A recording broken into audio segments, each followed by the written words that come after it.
সাহাবাই কেরাম নবীজির হুজুরের বাহিরে বসে থাকতেন, কখন নবীজি বের হবেন, কখন নবীজি বের হবেন। নবীজির অপেক্ষায় বাহিরে বসে থাকতেন। আর আমার নবীজি যখনই বের হতেন একজন সাহাবীও বসে থাকতেন না, সবাই আগে কিয়াম করতেন, তারপরে তাজিম মহব্বতে নবীকে সালাম দিতেন। তো দাঁড়িয়ে নবীকে সালাম দেওয়া, এই যে একটা আদব, নবীজির প্রতি সম্মান, এটা আমরা পেয়েছি সাহাবায়ে কেরাম থেকে। অনেকে বলতে পারেন, হুজুর সাহাবারা তো নবীকে দেখে দাঁড়াইছেন, আমরা কি আর নবী দেখি আমরা কেন দাঁড়াবো? যাকে সম্মান করতে হয় ওনাকে সম্মান করার জন্য দেখা লাগে না। আচ্ছা আপনারা বলেন তো, আপনারা কি এখান থেকে কাবার দিকে মুখ করে প্রস্রাব করেন, পায়খানা করেন, পা দিয়ে ঘুমান? কেন? বলে কাবার সম্মান। হুমা তো এখান থেকে কাবাকে যদি সম্মান করেন, পা দিয়ে ওদিকে পা দিয়ে ঘুমান না, পায়খানা প্রস্রাব ওদিকে করেন না, কাবাকে কি দেখা যায়? তো কেন? বলে হ্যাঁ, যাকে সম্মান করতে হয় দেখা লাগে না। এবার আমি আপনাদের কাছে জানতে চাই, কাবার সম্মান বেশি না আমাদের নবীর সম্মান বেশি? আমার নবীজি মক্কা বিজয় করার পর কাবাকে পরিষ্কার করে কাবাকে সামনে রেখে বলেছেন, ইয়া বাইতুল্লাহ, এই আল্লাহর ঘর, ইন্না হুরমাতাল মুমিনি আযমু মিনকা হুরমাতান, তুমি কাবার অনেক সম্মান, তোমার দিকে মুখ না করলে নামাজ হবে না, তোমার চতুর্দিকে না ঘুরলে, তাওয়াফ না করলে উমরা হবে না, হজ হবে না, তোমাকে সম্মান করতে হয়। তবে আমি নবী বলে দিলাম, যার কলবে ঈমান আছে, একজন ঈমানদারের সম্মান তুমি কাবার থেকে অনেক গুণ বেশি।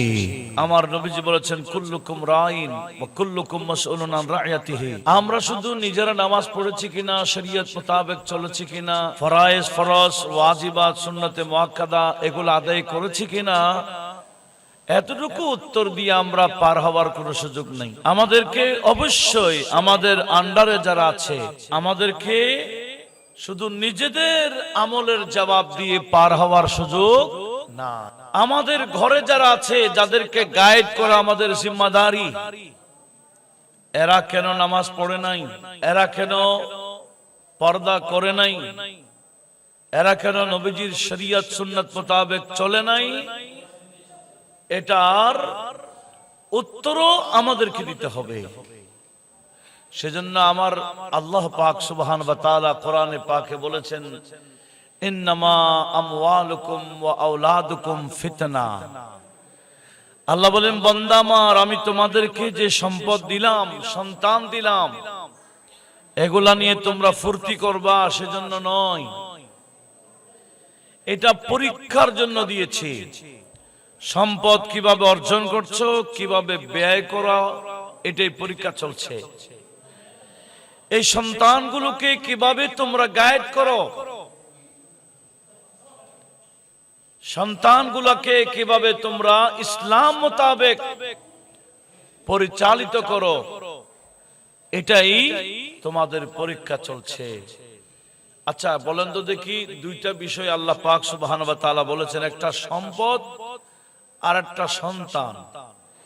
এটা হলো পরীক্ষার বিষয়।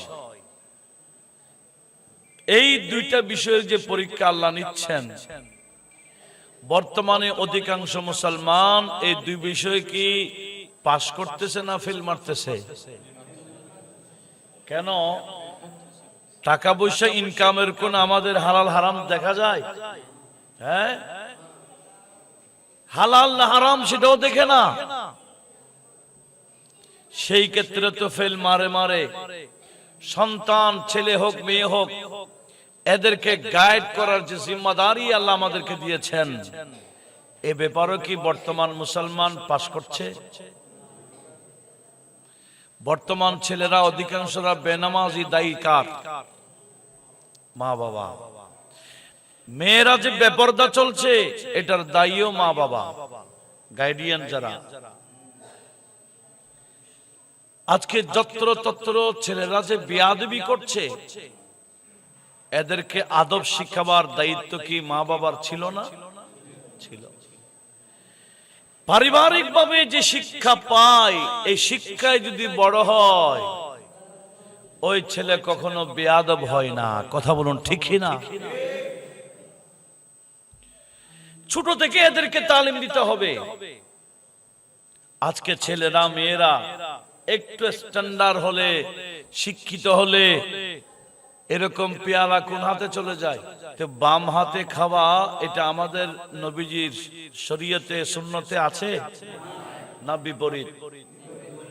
বাম হাতে কে খায়? আর একটু জোরে বলেন না। শয়তানে খায়। এটা আমার নবীজির হাদিস। আশ-শায়তানু ইয়াকুলু বিশিমালিহি। শয়তান তার বাম হাত দিয়ে খায়। আর আমার নবীজি বলছেন তায়াম্মানু ফি কুল্লি শাই, প্রত্যেকটা বিষয়ে তোমরা ডান দেখো, ডান। ফাইন্না ফিল ইয়ামিনে বারকা, কারণ ডানের মধ্যে বরকত রয়েছে। একটু জোরে বলি না সুবহানাল্লাহ। ডানের মধ্যে কি? এমন কি নবীজি বলছেন হাত্তা ফিত তানাউলে, জুতা পরিধান করার ক্ষেত্রে আমার নবীজি বলেন ডান কোনটা দেখো।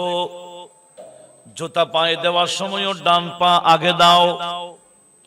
ওয়াত্তারাজ্জুলে, মাথা যখন আছড়াইবা, মাথা আছড়াইতে গিয়েও ডান কোন দিকে আগে দেখো। জোরে বলুন।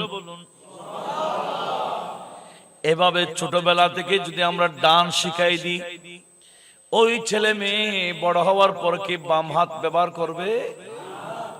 বাম হাত কোথায় ব্যবহার করে? নাপাক পরিষ্কার করার জন্য। কথা বলুন ঠিক কি না? নাপাক পরিষ্কার করার জন্য বাম হাত। আর বর্তমান মুসলমানের, আধুনিক মুসলমান বাম হাত দিয়ে খায়। এটাকে অহংকার বোধ মনে করে। অথচ নবীজি বলছেন কি প্রতিটা ক্ষেত্রে তুমি ডান দেখো। এমন কি বুখারী শরীফের একটা হাদিস বারবার আসছে, আমাদের নবীজির কাছে কিছু দুধ আসছে। দুধ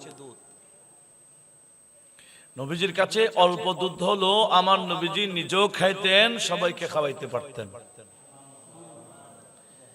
এই আমরা ধরেন এটা 2 লিটারের কি পানি, যদি এক গ্লাস খাইলে কয়জনা খাইতে পারবে? এরপরে আর পাবে? কিন্তু আমাদের নবীজির কাছে কিছু এরকম কিছু আসলে নবীজি পান করলে এটার মধ্যে এত বেশি বরকত হইতো, এগুলা যতজন ইচ্ছা ততজন খাইতে পারতেন। এই বরকত কে দেয়? এখন দুধ আসছে, নবীজি পান করেছেন, দুধ পান করেছেন। পান করার পরে আমার নবীজি বামে দিবেন না ডানে দিবেন? হ্যাঁ, ডানেই দিবেন। তো নবীজি দুধ পান করে ডানে যখন দিচ্ছে, দেখতেছে বাচ্চা একটা। আজকে দেখতেছেন বামে সিদ্দিক আকবর।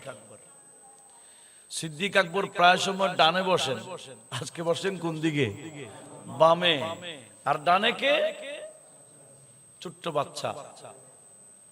তো নবীজি দুধ তার সামনে নিয়ে গিয়ে বলে, এই বাচ্চা, তুমি আমার ডানে, এই দুধের হকদার তুমি। তবে তুমি যদি অনুমতি দাও, তোমার আগে আমি মুরব্বিকে দিব। দেখেন, দুইটা শিখাইছেন একটি বিষয়ে, একটা হাদিসে। একদিক দিয়ে ডান শিখাইলেন, আরেক দিক দিয়ে না না মুরব্বি মুরব্বি। এখন মুরব্বির কদর আছে? হ্যাঁ, খাওয়ার মধ্যে আমার নবীজি বলে আগে মুরব্বিকে দাও। তো নবীজি এই বাচ্চাকে বলছে, তুমি যদি অনুমতি দাও, তুমি তো আমার ডানে, তুমি আগেই পাইবা। তবে তুমি যদি আমাকে অনুমতি দাও, আমি মুরব্বিকে আগে দিব। তো আমাদের সমাজেও এরকম একটা পরিবেশ ছিল আগে। আমরা ছোটবেলায় দেখেছি, খাবার পরিবেশন হয়ে গেল, কেউ হাত দিচ্ছে না। খাবার পৌঁছে গেছে, হাত দিচ্ছে না। কোন মুরব্বি আছে কিনা দেখেন, মুরব্বি থাকলে বলে, মুরব্বি আপনি বিসমিল্লাহ পড়ুন, তার মানে আপনি আগে শুরু করুন, এরপরে আমরা শুরু করব। এটার নাম ছিল আদব। কথা বলুন ঠিক কিনা? এটা এখন আছে? এখন মুরব্বির বাসিনের মধ্যে খাবার পৌঁছতে বসতে এই যুবক তো অর্ধেক শেষ করে দিয়েছে। এরকম পরিবেশ আমরা দেখি কিনা? অবশ্য আদব কে শেখা, নবীজির সুন্নাত তরিকা নাই। নবীজি কি বললেন, বাচ্চা তুমি যদি বলো আমি কাকে দিব, মুরব্বিকে দিব, ওই বাচ্চা বলল ইয়া রাসূলুল্লাহ এগুলা তো সাধারণ কোন দুধ না, আপনি পান করে এটাকে বরকত করে দিয়েছেন, আপনি পান না করলে আমি দিয়ে দিতাম, আপনি যখন পান করেছেন এগুলা বরকত হয়ে গেল, এগুলা আমি আগে কাউকে দিব না, আগে আমাকে দেন। এই বরকতের ব্যাপারে আমি কাউকে ছাড় দিব না, আগে আমাকে দেন। তো নবীজি হেসে ওই বাচ্চাকেই দিয়ে দিলেন। একটু বড় আওয়াজে বলুন না সুবহানাল্লাহ। এভাবে আমরা যদি ছোটবেলা থেকে বাচ্চাদেরকে প্রতিটা ক্ষেত্রে ডান শিখাইতাম, এরা কি বড় হলে বাম হইতো? আর জুতা ক্ষেত্রে, জুতা পরিধান করার ক্ষেত্রে, এই পায়জামা পরিধান করার ক্ষেত্রে, পাঞ্জাবি জামা পরিধান করার আগে ডান হাত আগে দাও। প্রতিটা ক্ষেত্রে ডান যদি আমরা ছোটবেলা থেকে শিখাই দিই, ওই ছেলেরা কখনো আর নবীজির শরীয়তের সুন্নতের বিপরীত চলবে না। তাহলে প্রশিক্ষণটা কখন থেকে দিতে হবে? খাবার সময় বিসমিল্লাহ পড়ার সে শিক্ষাটা ছোটকালে দিতে হবে। কথা বলুন ঠিক কিনা? খাবারের পরে আলহামদুলিল্লাহ বলার এই অভ্যাসটা ছোটকাল থেকে করে দিতে হবে। এইভাবে 7 বছর থেকে 10 বছরের ভিতরে নামাজের প্রশিক্ষণ ছোটবেলা থেকে দেন। ছোটবেলা থেকে কোরআনের প্রশিক্ষণ দেওয়া, মক্তবে পৌঁছানো, কোরআনের শিক্ষা। এখন তো একটু শিক্ষিত হয়ে গেলে ছেলে মেয়েদেরকে আর কোরআন শিখায় না। এরকম অনেক শিক্ষিত আছে, ব্যারিস্টার হয়ে গেল, ইঞ্জিনিয়ার, ডাক্তার, ডক্টর, কত কিছু হয়ে গেল, কোরআন সামনে দিলে কোরআন পড়তে পারে না। এই দোষটা কার? একটু বলেন না। অথচ আমার নবীজি বললেন হকুল ওয়ালাদি আলাল ওয়ালিদি আই ইউহসানা ইসমাহু ওয়া ইউআল্লিমাহুল কিতাব। নবীজি বলেন উম্মত শোনো, শুধু মা বাবার হক বললে হবে না। আমি নবী তোমাদেরকে বলে দিলাম, মা বাবার হকের আগে ওই সন্তানের হকটা দেখো। যে মা বাবা ছেলে মেয়ের হক যথাযথ আদায় করবে, আমার আল্লাহ ওই ছেলে মেয়েদেরকে বড় হওয়ার পরে তৌফিক দেবেন এরা যাতে মা বাবার হক আদায় করেন। জোরে বলুন। কালকে না পরশুদিন ফেসবুকে এক বুড়ি মায়ের কথা বলছি, উনি কাঁদতেছে, হায় রে আমি আমার ছেলেকে কেন দ্বীনি শিক্ষা দিলাম না, আজকে আমার ছেলে আমাকে বৃদ্ধাশ্রমে ফেলে নিয়ে চলে গেছে। এই বুড়ি মা বলতেছে, আমি কেন আমার ছেলেকে মা বাবার কদর শিখাই না, দিন কেন শিখাইনি? দিনই জ্ঞান যদি শিখাইতাম, আজকে আমার ছেলে আমাকে বৃদ্ধাশ্রমে ফেলে চলে যেত না। কথা বলুন ঠিক কিনা? এগুলা কখন বৃদ্ধাশ্রমে গিয়ে বুঝতেছে। তো বৃদ্ধাশ্রমে গিয়ে বোঝার মধ্যে কি ফায়দা আছে? কোনো ফায়দা নাই। যদি আগে থেকে বুঝতো, ওই মা বাবা কখনো বৃদ্ধাশ্রমে যেত না। কথা বলুন ঠিক কিনা? একটু দূরে শরীফ পড়ি। আল্লাহুম্মা সাল্লি আলা নবিয়িনা শফি'না, আরো জোরে আল্লাহুম্মা সাল্লি আলা নবিয়িনা শফি'না। अरे क्या करो तारीफ सरदारे जहां की शान की, हजरत जिब्रील आमी है जब के दर बने रसूल। अल्लाहुम्मा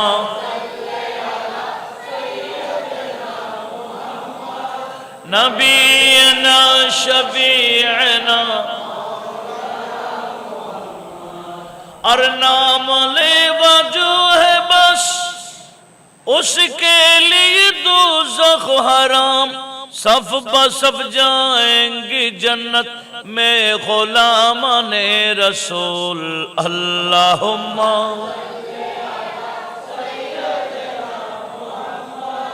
নবিয়না শফি'না। আমি কি বলতে চাইছিলাম, শুধু মা বাবার হক না, ছেলে মেয়েদের হক। যে সমস্ত মা বাবা ছেলে মেয়েদের হকগুলো আদায় করবে, ওই ছেলে মেয়ে বড় হওয়ার পরে মা বাবার হক, ছেলে মেয়ের হক কি? এক নম্বর, তার সুন্দর নাম রাখা। দ্বিতীয় নম্বর হক, তাকে কোরআনের তালিম দেওয়া। একেবারে শিক্ষিতর মধ্যে একেবারে সেরা বানিয়ে দেওয়া। এটা ফরজ নয়। ফরজ কোনটা? কোরআন শিখানো। ছেলে মেয়েদেরকে সহি শুদ্ধভাবে কোরআন শিখানো, এটা মা বাবার উপর ফরজ। এমনকি তাদেরকে নামাজি বানাই দেওয়া। 7 বছর থেকে 10 বছরের ভিতরে নামাজি বানাই দেওয়া, এটা মা বাবার উপর ফরজ। এদেরকে আদব শিখানো, এটা মা বাবার উপর ফরজ। এদেরকে শরীয়তের মাসআলা মাসাইলের তালিম দেওয়া, এটা মা বাবার উপর ফরজ। সেজন্য প্রত্যেকটা মা বাবার উচিত ছোট থেকে এই ছেলে মেয়েদেরকে গাইড করা। এখন দেখা যায় অনেক মা বাবা, মাকে দেখা যায় বোরকা পড়েছে, কিন্তু উপযুক্ত মেয়েকে বোরকা পরিধান করাচ্ছে না। কথা বলুন ঠিক কিনা? এটা কি আপনাদের নজরে পড়েছে? এরকম মা কি পড়েছে? অনেক সময় দেখা যায় দাদি বোরকা পড়েছে, দাদি, কিন্তু নাতনি উপযুক্ত, তাকে বোরকা পরিধান করাই নাই। ওই দাদির দিকে কেউ দেখবে কার দিকে? হ্যাঁ, কিন্তু নাতিনের কাছে তো কি নাই? বোরকা নাই। যাকে বোরকা পরিধান করার দরকার ছিল তার গায়ে বোরকা নাই। আর বেশি বুড়ি হয়ে গেলে ওই ফরজ বোরকা পরিধান করার, পর্দা ফরজের, এটা হালকা হয়ে যায়, এটা ফরজ থাকে না। সেই জায়গায় এখন আমরা দেখা যায় আমাদের ফ্যামিলির দিক থেকে এই বাচ্চাদের, এই মেয়েদেরকে উচিত ছিল একটু উপযুক্ত হচ্ছে এদেরকে বোরকার প্রশিক্ষণ দেওয়া। বিয়ের আগে বোরকা পরিধান করে নাই, ওই মেয়ে বিয়ের পরে বোরকা কেমনে পড়বে? তার তো অভ্যাস নাই। সে বলে, না আমার নিঃশ্বাস তো বন্ধ হয়ে যাচ্ছে। বোরকার ভিতরে ঢুকাই দিলে নিঃশ্বাস কি হয়ে যায়? বন্ধ হয়ে যায়। কেন? এগুলা প্রশিক্ষণ আগে থেকে দেওয়া দরকার ছিল। এই অভ্যাস তো করে নাই মা বাবা। এখন মেয়েরা যে বোরকা পরে না, এটা গাইডিয়ানের দোষ নাই? একটু জোরে বলেন না। স্ত্রী যে বেপরদা চলে, দুষ্কার স্বামীর, ঠিক না?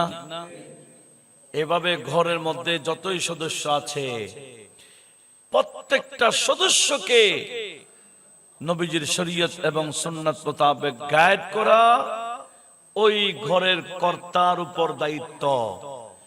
কিয়ামতের ময়দানে ওই ঘরের কর্তাকে বলা হবে, তুমি তোমার ঘরকে গোছাও নাই কেন? ঘরকে নামাজি বানাও নাই কেন? পর্দাশীল বানাও নাই কেন?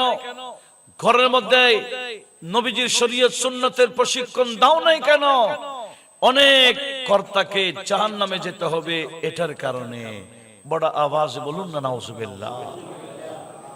সেজন্য আমার আল্লাহ কোরআনে পাকে আমাদেরকে বললেন, কু আনফুসাকুম ওয়া আহলিকুম নারা। এ বান্দা আমার, 1 নম্বর তুমি নিজে জাহান্নামের আগুন থেকে বাঁচো, এরপরে তোমার পরিবারকে বাঁচাও জাহান্নামের আগুন থেকে।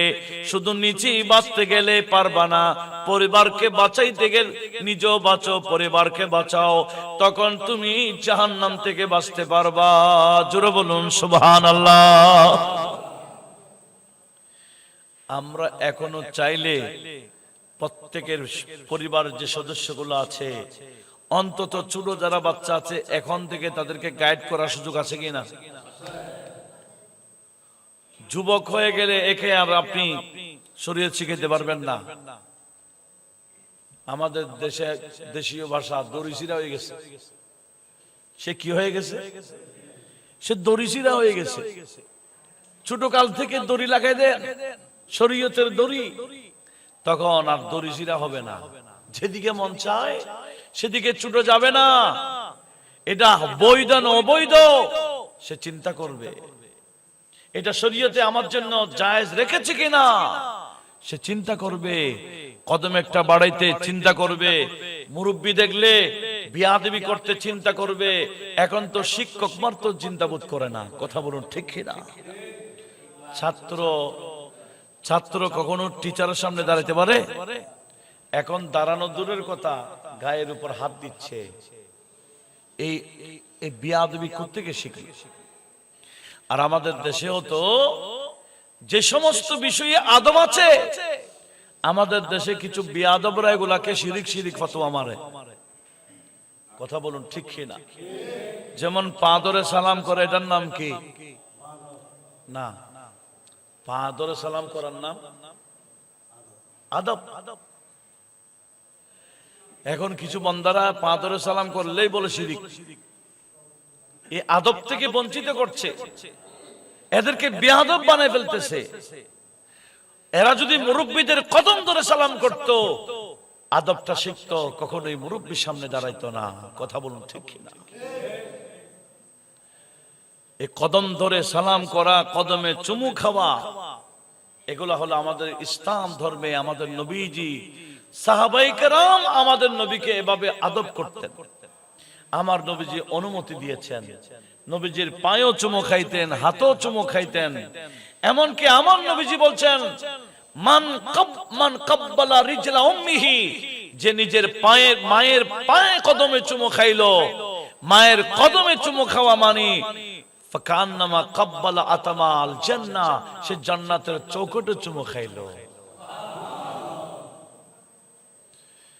মায়ের কদমে চুমু খাওয়া মানে কোথায় চুমু খাওয়া? জান্নাতের চৌখটে চুমু খাওয়া। এভাবে আমার নবীজি আদব শিখিয়েছেন। আর এখন বর্তমানে এগুলাকে শিরিক শিরিক বলে বেয়াদব বানায় ফেলতেছে। কথা বলুন ঠিক কিনা? আমাদেরকে ছোটবেলা থেকে এভাবে আদবের প্রশিক্ষণটা দিতে হবে। আর বিশেষ করে ছোট কাল থেকে আকীদা শিখাইতে হবে। কি শিখাইতে হবে? আকীদা যদি ছোট কাল থেকে না শিখান, সে বড় হয়ে গেলে বিভিন্ন আকীদার মানুষ ওই ছেলেকে নিয়ে যাবে। ওই ছেলেকে ছোট কাল থেকে আমাদের আহলে সুন্নাত ওয়াল জামাতের যত আকীদার বিষয় আছে, আহলে সুন্নাত ওয়াল জামাতের আকীদা মূলত সাহাবায়ে কেরামের আকীদা। আর একটু জোরে বলি, কার আকীদা? সাহাবায়ে কেরামের আকীদা মোতাবেক চলতে পারলেই আপনি হেদায়েত পাবেন। সাহাবায়ে কেরামের আকীদার বিপরীত গিয়েছেন, আপনি জাহান্নামের পথ ধরেছেন। কোরআনে পাকে সূরা বাকারা আয়াত নম্বর 137-এ আমার আল্লাহ ইরশাদ করেছেন, নবীজির সাহাবীদেরকে সম্বোধন করে বলেছেন, ফাইন আমানু বিমিসলি মা আমানতুম বিহি ফাকাদ ইহতাদাও।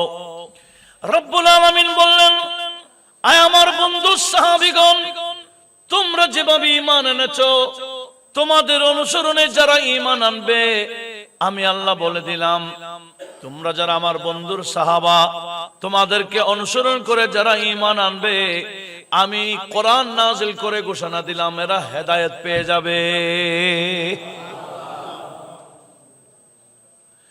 আমরা যে দাঁড়িয়ে নবীকে সালাম দিই, একটু কয়েকটা কথা বলবো শুনুন।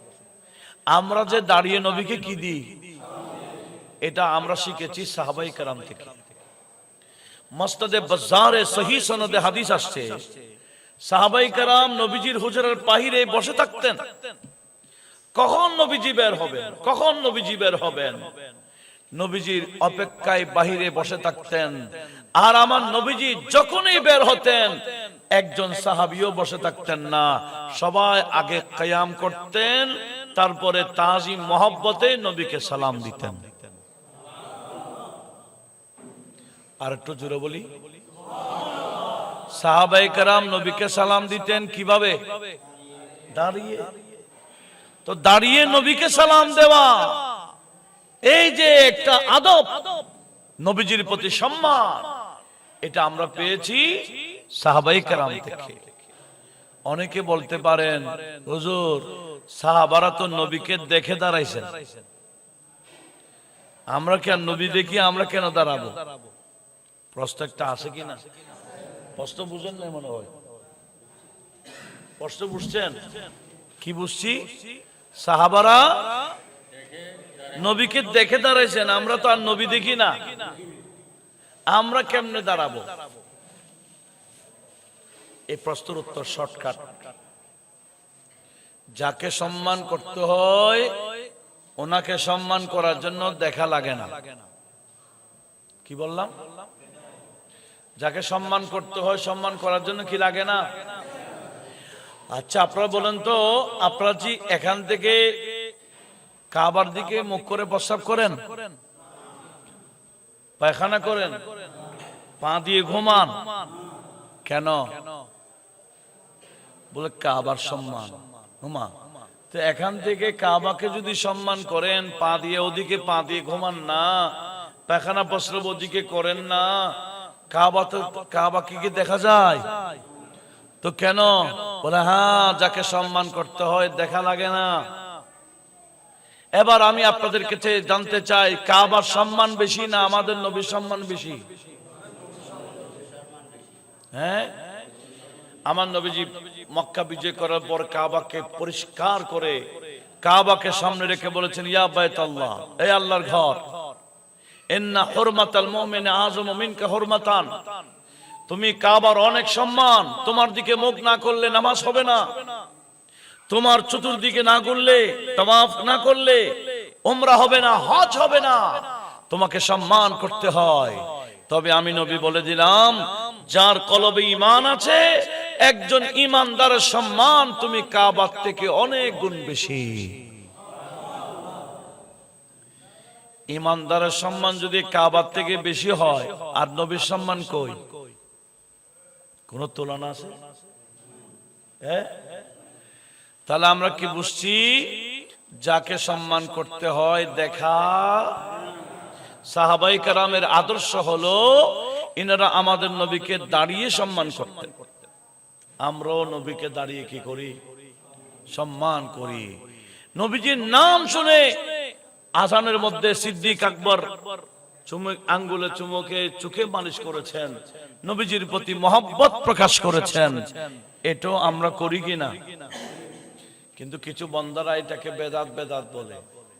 সিদ্দিক আকবর করেছেন, এটা যদি বেদাত হয় তো সুন্নত কোনটা?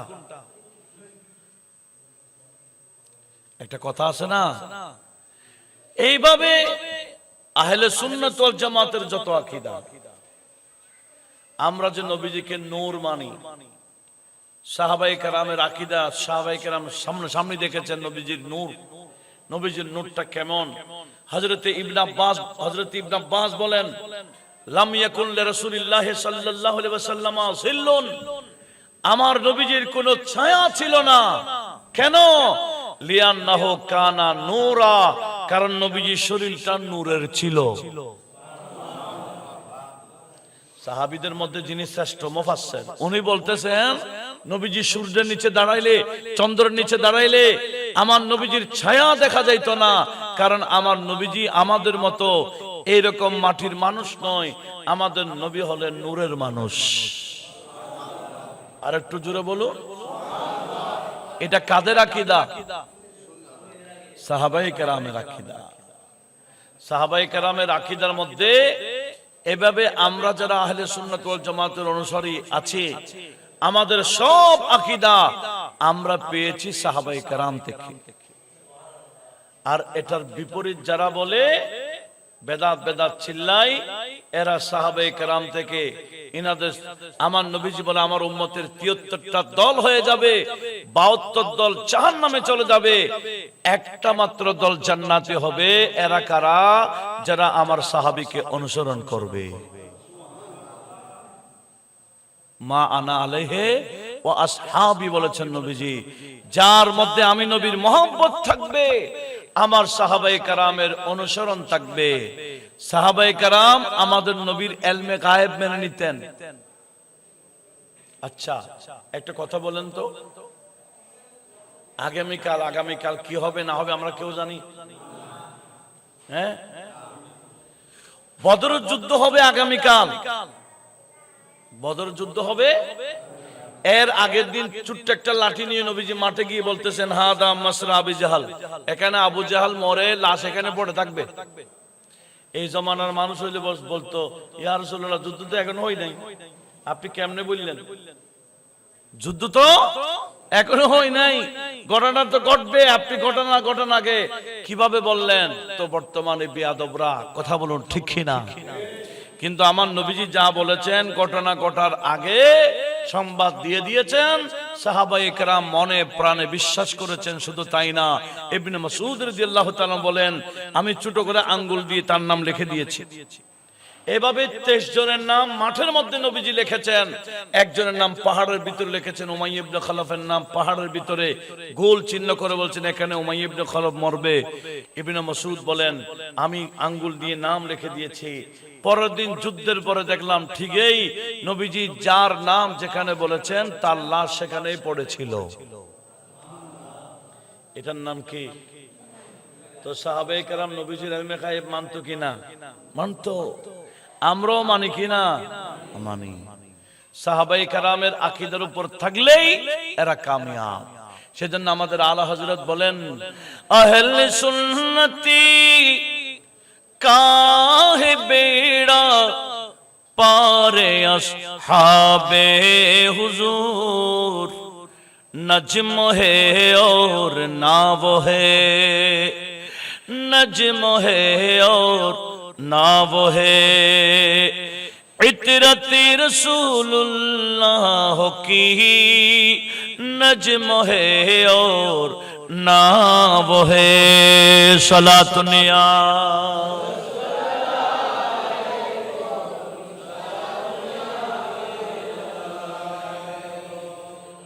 ছোট কাল থেকে বাচ্চাদেরকে নবীজির মহব্বত শিখাইতে হবে। একটু খেয়াল করেন, নবীজি বলছেন আদিবু আওলাদাকুম বিসালাসাতি খাসাল, তোমাদের সন্তানদেরকে তিনটা বিষয় শিখাইবা। এক নম্বর হুব্বা নবীকুম, তোমাদের নবীর মহব্বত ছোট কাল থেকে শিখাও। আচ্ছা বলেন তো দেখি, বর্তমানে অধিকাংশ মুসলমান ছোট কাল থেকে নবীজির প্রেম শিখায়, গান শিখায়, খেলোয়াড় চিনাই, খেলোয়াড়ের নাম জানে, শুধু দেশিও না, এই ছোট ছোট বাচ্চারা বিদেশি খেলোয়াড়ের নাম জানে, এরা গায়ক নায়িকার নাম জানে, এরা গায়িকার নাম জানে, এরা এই সমস্ত গুলোর নাম জানে। কিন্তু নবীজির নাত শরীফ, নবীজির নাম, নবীজির আওলাদের নাম, সাহাবায়ে কেরামের নাম এরা জানে না। আওলাদ রাসূলের মহব্বত শিখাইতে হবে ছোট কাল থেকে। যেভাবে সাহাবায়ে কেরামের হযরত আনাস বিন মালিক বলেন আমরা মদিনাতে নবীজি এখনো আসেন নাই, আসার আগে আমাদের মায়েরা আমাদের বাবারা ওই নবীর কাহিনী শোনাইতে শোনাইতে আমাদেরকে ছোট কালে নবীজির প্রেমিক বানায় ফেলেছেন। তাহলে প্রত্যেক মা বাবা দাদা দাদির উচিত ছোট কাল থেকে বাচ্চাদেরকে নবীজির প্রেম শিখানো, নাত রাসূল শিখাবেন, নবীজির বিভিন্ন মুজিজাত বলবেন, অলৌকিক ঘটনাগুলো বাচ্চাদেরকে শোনাবেন, আল্লাহর ওলিদের কাহিনীগুলো শোনাবেন ছোট কাল থেকে, যাতে ওলিভক্ত হয়ে যায়। একটু জোরে বলুন না সুবহানাল্লাহ। গৌসে পাকের কারামতগুলো ছোট কালে শিখাইবেন। খতমে গৌসিয়া যেখানে চলে ওই বাচ্চাদেরকে নিয়ে যাবেন। অন্য কিছু না হলো তকদিরে কোনো খারাপি থাকলে গৌসে পাকের নিগাহে করম পড়লে তকদিরের খারাপি চলে যাবে, আমার আল্লাহ এটা পাল্টাইয়া ভালাই লিখে দিবেন। গৌসে পাকের একটা আদনা কারামত হলো, গৌসে পাক যার জন্য দোয়া করে ওনার তকদিরের মধ্যে কোনো খারাপি থাকলে আমার আল্লাহ পাল্টাই দেয়, ওনার তকদিরের মধ্যে আমার আল্লাহ ভালাই লিখে দেয়। একটু জোরে বলুন না সুবহানাল্লাহ। সেজন্য আমি নিজে শুনিয়ে হলে হবে না, এই আমার লাস্ট ফিনিশিং কথা, আমি নিজে সুন্নি হলে হবে না, আমার ফ্যামিলির সব সদস্যকে সুন্নি বানানো আমার দায়িত্ব। আমি কি বুঝাতে পারছি? আমাদের চট্টগ্রামের সুফি মিজান সাহেব আছে না, উনি যেরকম হোক, কে ওনার তারিফ করে কে দুর্নাম করে আমি কিছু করতে চাই না। আমি বাস এতটুকু বলতে চাই, অন্য কিছু অন্য সাইড যেদিকে যেরকম হোক না কেন, ওনার পরিবারের সব ছেলে, ছেলের ছেলে, যত নাতি নাতনি আছে সবাইকে উনি সুন্নিয়তের তরবিয়ত দেয়। বাচ্চাদেরকে, নাতিদেরকে নাচ শিখায়, কালাম শিখায়, কোরআন শিখায়। এভাবে প্রত্যেকটা ফ্যামিলির উচিত ছেলেদেরকে এভাবে নবীজির প্রতি, নবীজির মহব্বত শেখানো, নবীজির তালিম, নবীজির সুন্নতের তালিম দেওয়া। আমরা চাইলে পারবো কিনা? সেজন্য অনেক আমাদের অনেক আফসোস করে, বলে হুজুর কেবলার মুরিদের ছেলে আলে হাদিস হয়ে গেছে, এরকম বলে না? বলে গৌসে মাইজভান্ডারের মুরিদ আলে হাদিস হয়ে গেছে কেন? ওই ইনি হুজুর কেবলার মুরিদ, গৌসে মাইজভান্ডারের মুরিদ, অমুক হুজুরের মুরিদ, উনি বাবা নিজে নিজে মুরিদ হয়েছিল, কিন্তু ছেলে মেয়েদেরকে তো পীর সাহেবের কোন সবক শিখাই নাই, খতমে গৌসিয়ার ফজিলত কি বুঝাই নাই, 11 শরীফের ফজিলত কি ওই বাচ্চাদেরকে তালিম তরবিয়ত দেয় নাই।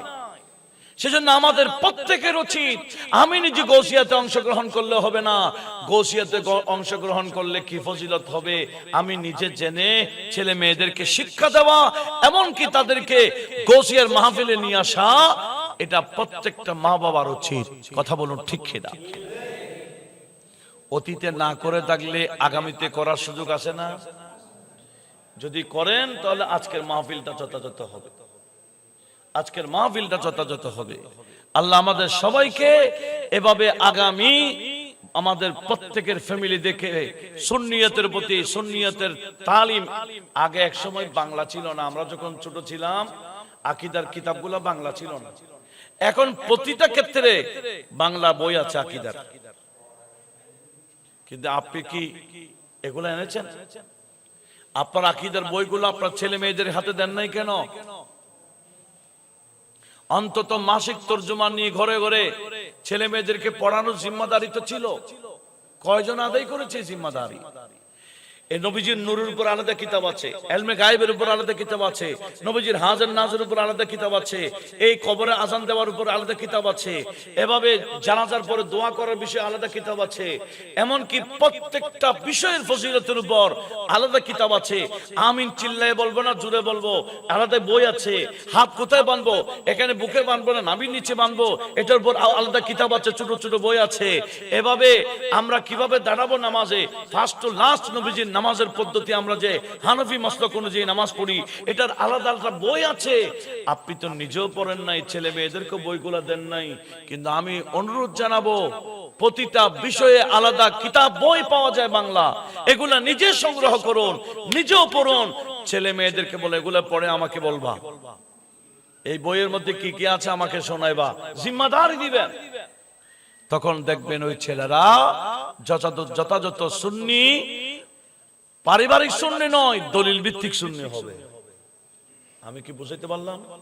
একটা হচ্ছে পারিবারিক সুন্নি, আর একটা কি দলিল ভিত্তিক সুন্নি হয়ে গেলে কেউ সহিহ হাদিসের দোহাই দিয়ে ওই ছেলেকে আর নিতে পারবে না। এখন দলিল ভিত্তিক সুন্নি না হওয়ার পরে এদিকে ডাকলে সেদিকে চলে যায়, এদিকে ডাকলে সেদিকে চলে যায়, আর কোনো দিকে যাবে না। ছেলে মেয়েদেরকে দলিল ভিত্তিক সুন্নি বানাও। আল্লাহ আমাদের সবাইকে এই আকায়েদ আহলে সুন্নাতকে গুরুত্ব দেওয়ার তৌফিক দান করুক, আমিন। আল্লাহুম্মা আমিন।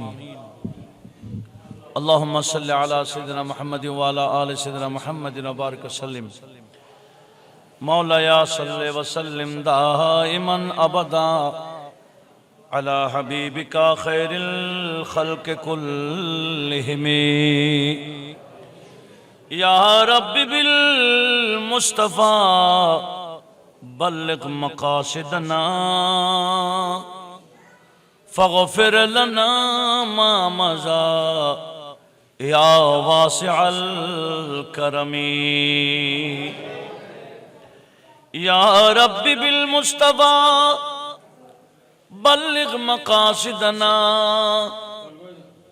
فاغفر لنا ما مضى يا واسع الكرم يا أكرم الخلق মালি মান আলুযু বিহি সিওয়াকা ইনদা হুলুলিল হাদিসিল আমামি খুয বিলুতফিকা ইয়া ইলাহি মাল্লাহু যাদুন কলিল মুফলিসাম বিসিদকায়াতি ইনদা বাবিকা ইয়া জলিল আনতা শাফি আনতা কাফি ফি মুহিম্মাতিল উমুর আনতা হাসবি আনতা রাব্বি আনতা লি নি'মাল ওয়াকিল। মাওলাই করিম গৌসিয়া কমিটি বাংলাদেশ মুখার্জিগির পাড়া শাখার ব্যবস্থাপনায় এবং এলাকাবাসী প্রবাসী ভাইদের সার্বিক সহযোগিতায় আল্লাহ ঐতিহাসিক 26 এপ্রিল আওলাদের রাসূল আগমন উপলক্ষে শুকরিয়া আদায় করার লক্ষ্যে দাওয়াতুল খায়রের মাহফিল শুরু থেকে পর্যন্ত যা আদায় হয়েছে, যা ব্যবস্থা হয়েছে, আল্লাহ যারা যেভাবে মহব্বত দেখিয়েছেন, দেশ থেকে বিদেশ থেকে যারা যেভাবে শরীক হয়েছেন, বিশেষ করে গরমের ভিতরে মাহফিল উপস্থিত হয়ে মাহফিলকে সুন্দর করে রেখেছেন, আল্লাহ সবার পক্ষ থেকে আজকের অনুষ্ঠানকে তোমার শাহী দরবারে কবুল করো। আল্লাহ এগুলাকে হাদিয়ে বানিয়ে, উপহার বানিয়ে আমাদের নবীজি রওজায়ে পাকে পৌঁছিয়ে দাও। সমস্ত আম্বিয়া کرام, মুরসালিন আযম, সাহাবায়ে کرام, আওলাদ রাসূলুল্লাহ, আজওয়াজ রাসূলুল্লাহ, মাহাত রাসূলুল্লাহ, তাবেঈন, তবে তাবেঈন, আইমে শরীয়ত, তরিকত, হাকিকত, মারিফত রিদওয়ানুল্লাহ তাআলা আলাইহিম আজমাইন রওজা রওজায় আমাদের হাদিয়াগুলো পৌঁছে দাও। আমাদের সকলের মাযহাবের ইমাম, ইমামে আযম আবু হানিফা নু'মান বিন সাবিত সহ মাযহাবের সকল ইমাম, হাদিসের ইমাম, ফিকহের ইমাম, তাফসীরের ইমাম, এভাবে তরিকতের ইমামের মধ্যে হুজুর গৌসুল পাক শাহ বাগদাদ খাজা করিম নওয়াজ বাহাদুর মুশকিল কুশা শাহাবুদ্দিন সেহরওয়ার্দী, মুজাদ্দিদ আল ফিসানি সহ সমস্ত তরিকতের মাশায়েখ কেরামের রওজা রওজা হাদিয়া পৌঁছে দাও। আমাদের সদর শরীফে যে সমস্ত মাশায়েখ কেরামের নাম রয়েছে, আল্লাহ প্রত্যেকের নামে নামে আমাদের হাদিয়াগুলো পৌঁছে দাও। বিল খুসুস খাজা খলিফায়ে শাহজিনা খ্বাজা আব্দুর রহমান চৌরুবি, সৈয়দ আহমদ শাসির কোঠি, আল্লামা সৈয়দ মোহাম্মদ তৈয়ব শরীয়তুল্লাহ তাআলা রওজা রওজায় পৌঁছে দাও। হযরত কিবলা আলম গৌসুল আজম ভণ্ডারী বাবা জান কিবলা সহ নাদের যত আওলাদ খুলাফা আলা হযরত ফাজিল বিন আহমদ মুরাদাবাদী আর খান ইমাম শেখ কাজী সরদার আহমদুল্লাহপুরী খাজী দিন মিল্লাত শের বাংলাল কাদরী সহ ইতিমধ্যে যত উলামায়ে আহলে সুন্নাহ পর্দা করেছেন, সবার রওজা রওজায় আমাদের হাদিয়াগুলো পৌঁছে দাও। মাওলা আমাদের আব্বার গুরুদি, আম্মার গুরুদি যারা কবরস্থানে, অত্র এলাকায় যত কবরস্থান, প্রত্যেকের কবরে কবরে হাদিয়াগুলো পৌঁছিয়ে কিয়ামত পর্যন্তের জন্য ওনাদের কবরগুলোকে বেহেশতের বাগান বানিয়ে দাও। আল্লাহ এই মাহফিলের পিছনে যারা যেভাবে শ্রম দিয়েছেন, সহযোগিতা করেছেন, অনেকের নাম এখানে আছে। হাজী আব্দুর রব্বান সাহেব, ইবনে আলী মুন্না, এভাবে রবিউল ইসলাম, রুবেল, বাবুলো, সরওয়ার, জিয়াউদ্দিন, এভাবে মোসা, আখতার বেগম, মাসুমা বেগম, নাজির আহমদ, মাহবুবুল আলম, এনাম এরশাদ, এসকান্দর মির্জা, কবির আহমদ, সাজ্জাদ, হাজি শাহজাদা, হাজি শাহজাহান, হামিদুল হক, আবু সৈয়দ আব্দুল মালিক, আব্দুল কাদের, যত নাম এসছে মাওলাই করিম, আমাদের অন্তরও যার যে ফরিয়াদ, দেশে এবং প্রবাসী ভাইরা যারা যে উদ্দেশ্যে দোয়া চেয়েছেন, প্রত্যেকের হকে দোয়া দরখাস্ত কবুল করো। আল্লাহ যে তাবারকগুলো দেওয়া হয়েছে, এগুলাকে ওষুধ বানিয়ে দাও। আমাদের কার ভিতরে কি রোগের বাসা বেঁধেছে জানি না, এই তাবারকগুলোকে ওষুধ বানিয়ে আমাদেরকে সুস্থ বানিয়ে দাও। জাহের বাতেন যত বিমার আছে, সব বিমার থেকে সুস্থ করে দাও। আল্লাহ আমাদের হায়াতে বরকত দাও, রিজিকে বরকত দাও, আমলে বরকত দাও, ব্যবসায় বরকত দাও, কাজে কারবারে বরকত দাও, আমাদের ইলমে বরকত দাও, আমাদের প্রতিটা মুহূর্তে বরকত দাও। আল্লাহ প্রবাসী ভাইদেরকে রক্ষা করো, তাদের প্রবাস জীবনকে সুখময় করো। বর্তমান পরিস্থিতি খুব খারাপ চলছে, মাওলা তাদেরকে হেফাজত করো। আল্লাহ এই পরীক্ষার্থী যারা আছে, এই দাখিল এবং এসএসসি পরীক্ষা যারা অংশগ্রহণ করছেন, যতটুকু খেয়াল করেছেন, আশা করেছেন তার চেয়ে আরো ভালোভাবে রেজাল্ট করার তৌফিক দাও। জিল্লুর রহমান হাবিবি, আল্লাহ ওনার ছেলে, উনিও পরীক্ষার্থী, আল্লাহ তাকেও কামিয়াবি দান করো। এভাবে যার ব্যাপারে আমাদের, যার অন্তরে যার ফরিয়াদ রয়েছে, অনেক মাহবুবরা হাত উঠেছেন, আল্লাহ আমাদের প্রত্যেকের প্রত্যেকের মনের আশা পূরণ করে দাও। আল্লাহ যারা হজে যাওয়ার নিয়ত করেছেন, সহি সালামত গিয়ে আবার আসার তৌফিক দান করো। আল্লাহ এখনো যারা মক্কা মদিনা যাওয়ার সুযোগ হয় না, একবার হলো যাওয়ার সুযোগ করে দাও। আল্লাহ যারা একবার নিজে পাগল বানাইলা, বারবার যাওয়ার তৌফিক দান করো। মওলা আমাদের প্রত্যেককে আপন আপন ফ্যামিলিকে শরীয়ত সুন্নাত মোতাবেক গাইড করার তৌফিক দান করো। আল্লাহ যে ওয়াজগুলো আজকে হয়েছে, এগুলা মোতাবেক আমাদের বাকি জীবনকে পরিচালিত করার তৌফিক দাও। এভাবে প্রতি বছর আজীবন শান কামিয়াবি দান করো। ওয়াসাল্লাল্লাহু তাআলা ওয়া সাল্লাম আলা নবিয়িল আমিন ওয়া আলা আলিহি ওয়া আসহাবিহি আজমাইন। واجعل آخر كلامنا عند سكرات الموت شهادة لا إله إلا الله محمد رسول الله.